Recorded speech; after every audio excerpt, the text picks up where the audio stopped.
Hi hello నమస్తే, నేనండి రేఖాని షార్జా నుంచి. రండి ఈరోజు మా లంచ్ చూద్దాము. అన్నం అండి, అలాగే వచ్చి ఇది దీన్ని ఏమంటారండి, ఇది పప్పు, కందిపప్పు లేదా తోలుతో ఉంటుంది, దాన్ని చేశానండి. ఇది తోలుతోనే వండాను.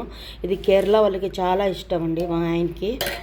అలాగే ఇది వచ్చి ఎండి రొయ్యలు, తర్వాత వచ్చి ఇది బూడిది గుమ్మడికాయ ఉంటుంది కదండి, దాని తొక్కతోటి నేను తాలింపు చేశాను. పచ్చి కొబ్బరి తురుము వేసి తాలింపు చేశానండి.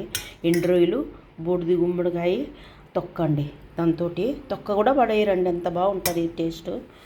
అలాగే ఇది వచ్చి పెరుగు పచ్చడి అండి. బూడిది గుమ్మడికాయ ఉంటుంది కదా, దాంట్లో తొక్క తీసి ఇది తాలింపు చేశాను. ఇది వచ్చి నేను పెరుగు పచ్చడి చేశానండి. ఇది చాలా బాగుంటుందండి పెరుగు పచ్చడి.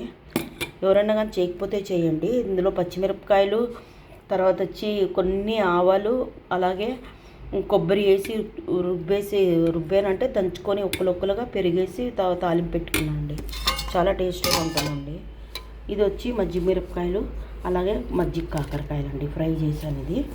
అలాగే ఇంకా పచ్చడి అండి, ఇంట్లో పచ్చడి ఉంది. ఇంకెంతేనండి మాకు ఈరోజు లంచ్. రండి తిందాము.